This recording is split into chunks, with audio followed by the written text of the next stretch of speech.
오늘도 우리 예배 가운데 함께 하신 주님을 찬양합니다. 그리고 예배에 참석하신 모든 성도님들께 하나님의 은혜와 평강이 함께 하시기를 기원드립니다. 어떤 분이 교인들의 스타일을 재미있게 분류를 해 놓았습니다. 먼저 이 달구지 같은 교인입니다. 이 달구지 보시니까 참 오래되셨죠. 그런데 누가 끌어주지 않으면 이 꿈쩍도 하지 않는 사람이 달구지 교인입니다. 다음으로는 연 같은 교인입니다. 항상 높이만 올라가려고 하는 이 잘난 척하는 사람입니다. 그러나 실상은 실에 매여 있어서 더 높이 오르지 못하고 줄이 끊어질까봐 이 위태로운 신앙생활을 합니다. 고양이 교인이 있습니다. 고양이는 늘 머리를 쓰다듬어 줘야 한다 합니다. 그래야 좋아한다 합니다. 칭찬받기만 좋아하고 누가 건드리면 금방 핥히려고 드는 것입니다. 럭비공 같은 교인이 있답니다. 한번 튀면 종을 잡을 수가 없습니다. 어디로 튈지 이리 튀고 저리 튀고 아무도 모릅니다. 도무지 믿을 수 없는 사람입니다. 크리스마스 트리 같은 교인이 있답니다. 불이 들어왔다 꺼졌다 들쑥날쑥합니다.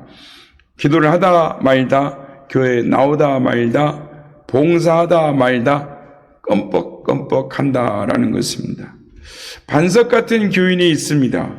그들은 비가 오나 눈이 오나 변함없는 마음으로 주님의 일에 예라고 응답을 하면서 살아가는 사람들입니다. 이런 사람들이 충성된 그리스도인입니다. 우리 한번 옆 사람에게 물어보겠습니다. 당신은 어떤 교인입니까? 예. 언제나 변함없이 충성하셔서 하나님께 칭찬 듣는 일꾼들이 다 되시기를 예수님의 이름으로 축복합니다. 칭찬은 고래도 춤추게 한다라는 말이 있습니다. 수십 톤이 나가는 거대한 범고래도 먹이를 주면서 두드려주고 칭찬해주면은 점점 높이 뛰다가 수면 위의 줄을 넘어서 이렇게 점프를 한다라는 것입니다. 그러니까 칭찬이 고래도 춤추게 하는 것입니다. 칭찬은 우리말로 사전에서 찾아보면 좋은 것을 일컬어 기림이라는 뜻을 가지고 있습니다. 아마 칭찬 듣기 싫어하는 사람은 아무도 없을 것입니다. 아기들도 이쁘다 이쁘다라고 이렇게 하면은 좋아합니다. 이 부모님이나 할아버지 식구들이 자기를 이뻐하는 것을 압니다. 어린이뿐만 아니라 어른도 마찬가지고 나이 드신 어른도 칭찬과 격려가 필요합니다. 심지어 집에서 기르는 개도 고양이도 그렇습니다.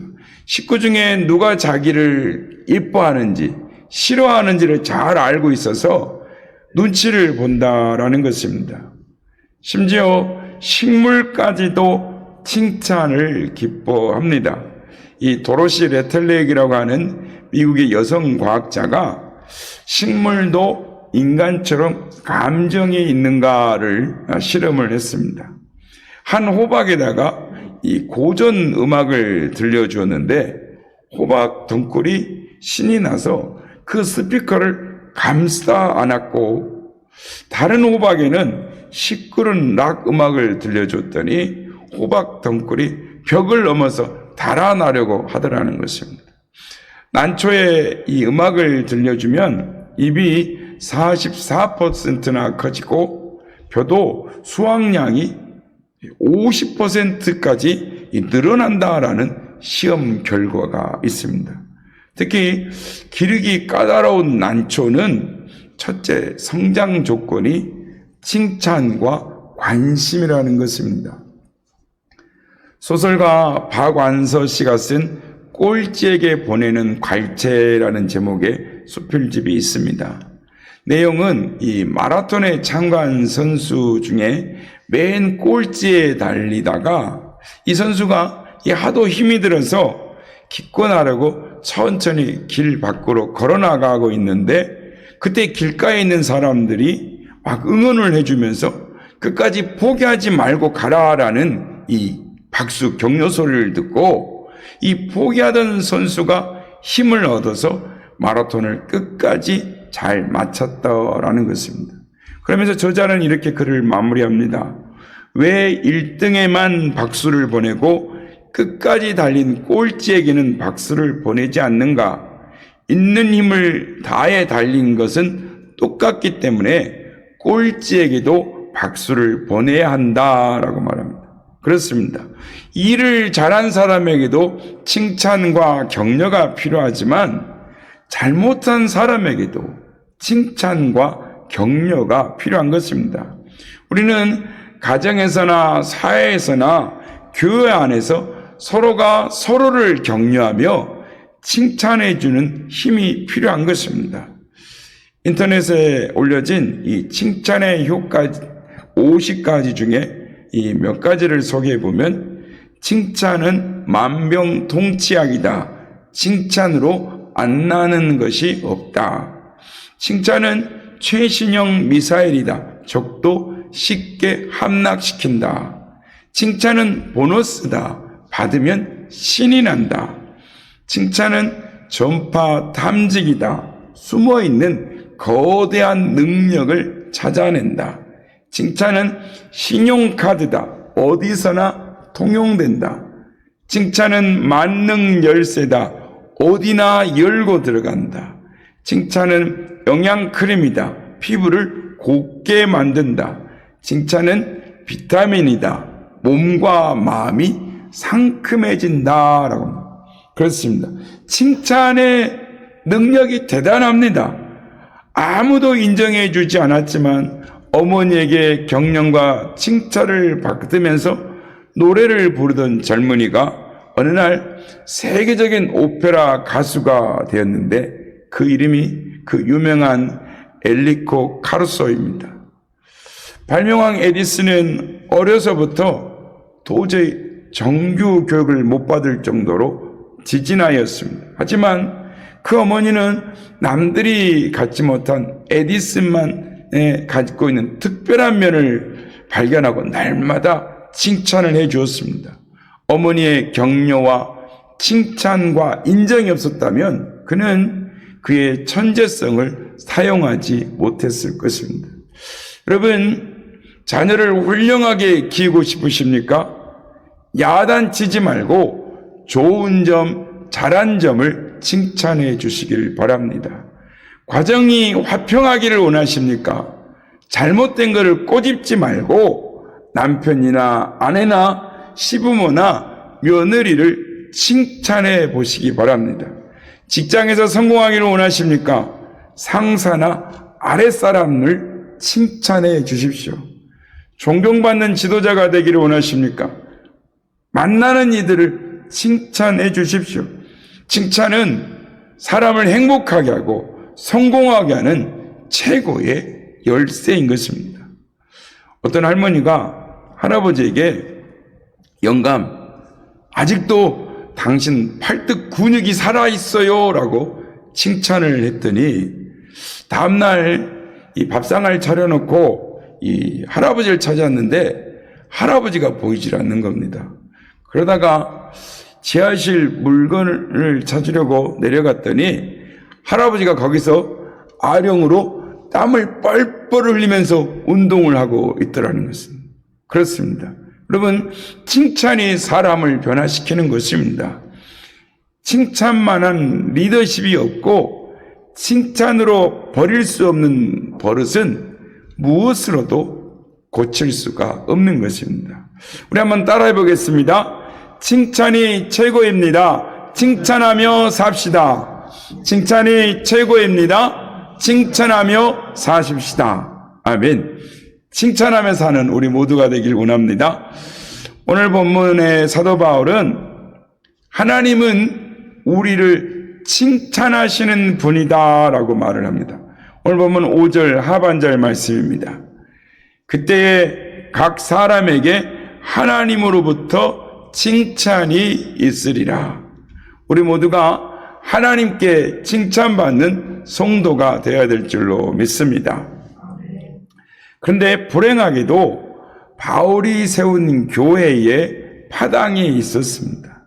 바울파, 아볼로파, 베드로파, 그리스도파, 본인들끼리는 문제가 없었는데 교인들끼리 누가 더 낫다, 못하다 평가를 하면서 파당이 형성된 것입니다. 사도 바울은 편지를 통해서 그리스도인이 어떠한 존재인가를 말하면서 사람을 겉으로 판단하지 말고 중심을 보시는 하나님을 보고 판단하고 생각하라라고 교훈을 합니다. 사람의 판단에 신경을 쓰면 충성된 일꾼이 될 수 없기 때문입니다. 남들의 판단에 신경 쓰지 말고 또 함부로 판단하려고 하지도 말라라는 것이 오늘 본문의 교훈인 것입니다. 오늘 본문에서 사도 바울은 성도가 어떤 존재인가 정체성에 대해서 말을 하고 있습니다. 오늘 보면 1절, 2절 말씀입니다. 사람이 마땅히 우리를 그리스도의 일꾼이요 하나님의 비밀을 맡은 자로 여길지어다. 그리고 맡은 자들에게 구할 것은 충성이니라. 아멘. 바울은 자신의 정체를 그리스도의 일꾼이다라고 말을 합니다. 일꾼이란 헬라어 말로 휘페테라스라는 말인데 뜻은 배 밑에서 노를 젓는 자라는 뜻입니다. 당시 배의 구조는 이 3층, 4층으로 되어 있는 이 배였습니다. 그리고 배 맨 밑바닥에 여러 개의 노가 있고 한 사람씩 그렇게 노를 맡아서 저어야 배가 움직일 수가 있었습니다. 오늘 본문의 일꾼이란 바로 이 배의 가장 밑바닥에서 노를 젓는 사람을 의미합니다. 자기의 의사와는 상관없이 져라 하면 무조건 젓는 것입니다. 지금 이 배가 어디로 가고 있는지 알 수가 없습니다. 그런데 신호에 따라서 빨리 젓고 늦게도 젓는 것입니다. 이것이 오늘 본문에서 바울이 말하는 이 일꾼의 의미인 것입니다.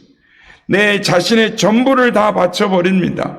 생명도 운명도 명예도 다 맡겨버립니다. 오직 그리스도를 위하여 그리스도인의 정체성입니다. 배너라는 영화를 보신 적이 있으시죠? 그 영화에 보면 이 노예들이 노 젓는 장면이 나오는데 그것이 이 노를 젓는 일꾼입니다. 배너가 군용선의 노예가 되어서 배 밑창에 들어가서 열심히 노를 젓습니다. 노예들은 선장의 말을 따라서 단순히 노를 젓는 사람에 불과합니다. 노예들을 가지고 높으냐 낮으냐 누가 더 나으냐 덜하냐를 따지는 것은 아무런 의미가 없는 것입니다. 바울이나 아볼로나 베드로나 다 주님이 부르신 사람들이고 주님이 시키는 일을 하는 사람에 불과한데 왜 팔을 형성하느냐? 바울은 그러한 의미에서 그리스도의 일꾼들이다라는 표현을 쓰고 있는 것입니다. 오늘 역시 우리들도 그리스도의 일꾼입니다.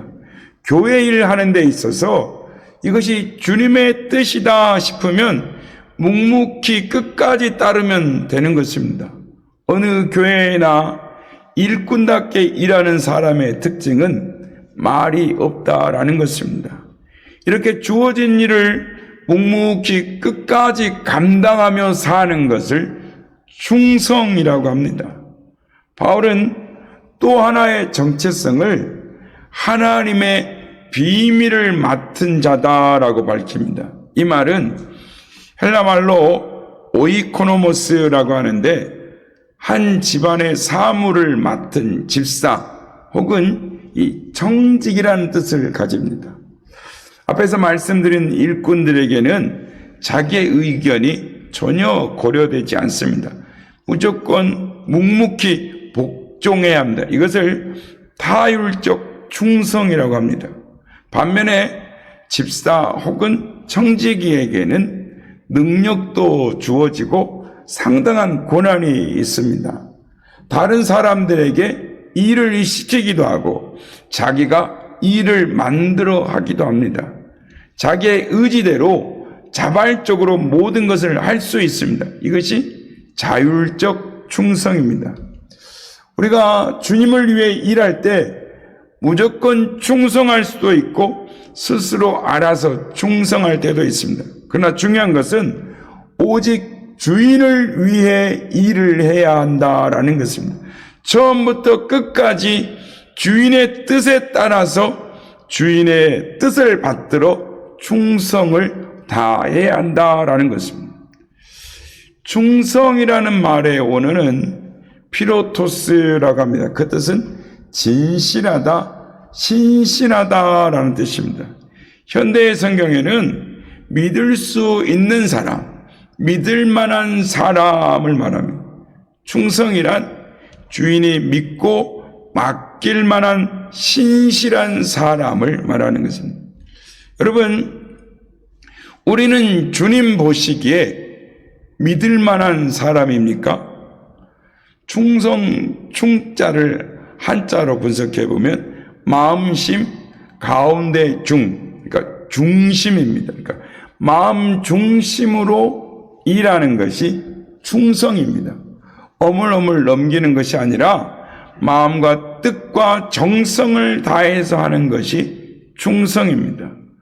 또 충성은 끝까지 하는 것입니다. 형편이 좋을 때만 충성하는 것이 아닙니다. 어려운 처지가 되어도 손해보어도 변함없이 주님을 따르는 것, 그것이 충성인 것입니다. 여러분, 누구든지 일을 맡는 것은 쉽습니다. 그러나 그 일에 성실을 다하는 것은 쉽지가 않습니다.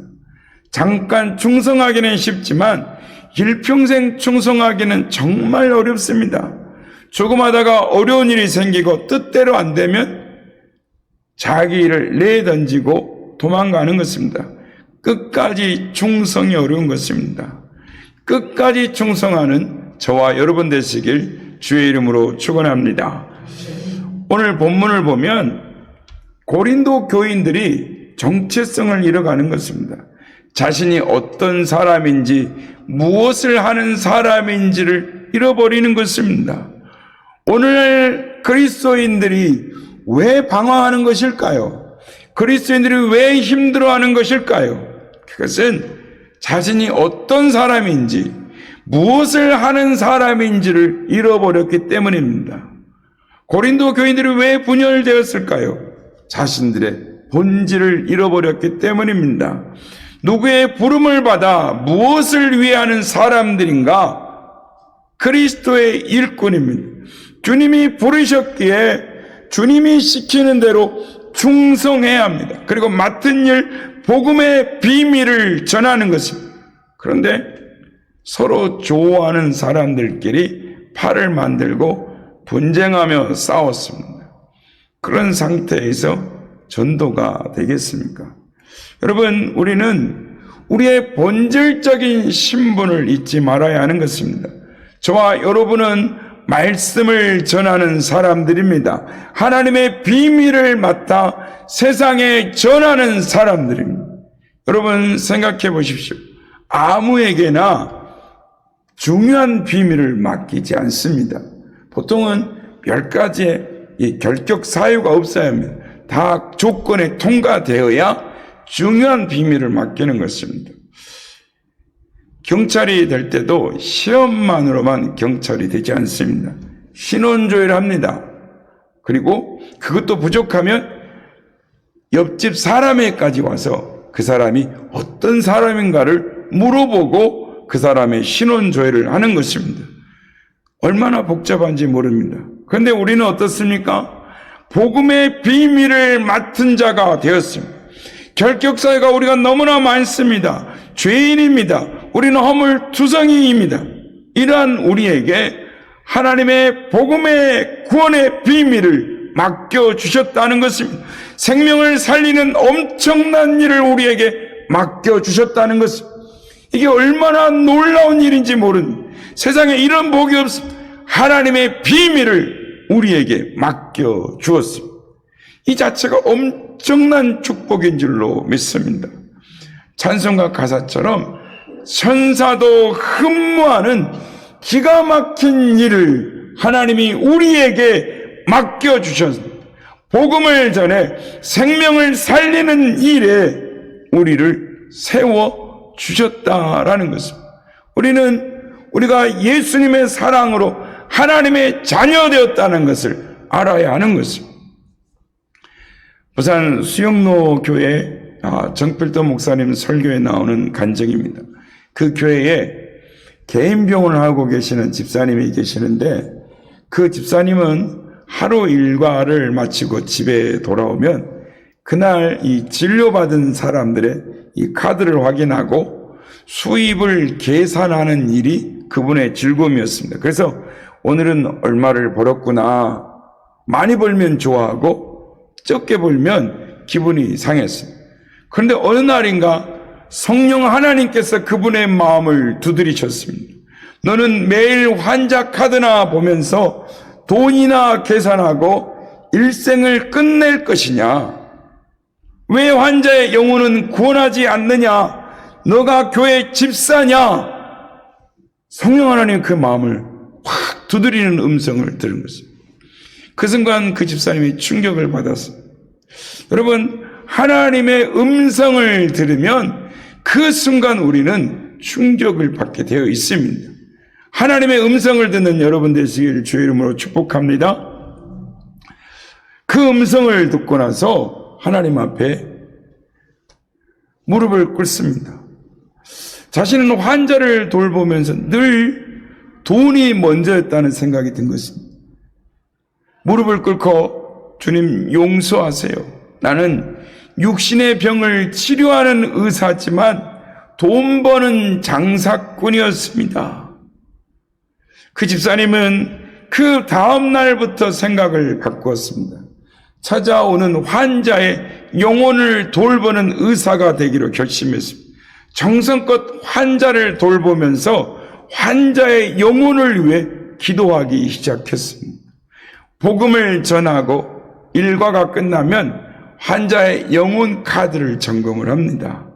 이렇게 매일매일 지내면서 전도해서 사람을 주님께로 인도하니까 진료하는 것이 자기의 삶이 돈이 많이 벌고 적게 버는 것이 중요한 것이 아니라 한 영혼을 주님께로 인도했다는 것, 하나님이 내게 맡기신 사명을 감당했다는 것 때문에 진료하는 것이 즐겁고 행복해지기 시작했습니다. 놀라운 사실은 시간이 지나면서 환자들 사이에 소문이 난 것입니다. 사랑이 많고 친절한 의사 선생님이다. 이 소문이 나니까 환자가 막 물밀듯이 물려들었다는 것입니다. 그래서 많은 사람에게 전도하고 그 병원은 엄청난 하나님의 축복을 받았다라는 것입니다. 성도 여러분, 우리는 하나님 앞에 어떤 존재입니까? 여러분은 무엇을 위해 살아가고 있습니까? 여러분은 어떤 말을 하며 살아가고 계십니까? 여러분의 정체성은 무엇입니까? 우리가 하나님의 자녀가 되면 하나님의 자녀의 권세를 가지고 이 땅에서 하나님의 비밀을 맡은 자로, 영혼을 구원하는 자로 담대하게 살아갈 수 있습니다. 하나님이 십자가에서, 예수님이 십자가에서 우리의 모든 질병과 우리의 삶의 모든 문제를 해결하셨음을 믿기에, 우리의 영혼의 삶에 죽고 사는 모든 것을 책임지셨음을 믿기에 오늘도 우리는 담대하게 살아갈 수 있습니다. 기뻐하며 살아갈 수 있습니다. 왜냐하면 우리는 오늘 죽어도 하나님이 우리를 책임지신다는 것을 알기 때문입니다. 오늘도 우리의 삶의 모든 것들을 주님이 책임지신다는 것을 알기에 우리는 우리의 삶에 돈이 많고 적음이 아니라, 우리의 건강하고 병약함이 문제가 아니라, 많이 배우고 적게 배움이 아니라 잘 살고 못 사는 것이 문제가 아니라 오늘도 하나님의 복음의 비밀을 맡은 자로서 오늘도 생명을 살리는 일에 오늘 내가 생명을 살렸구나.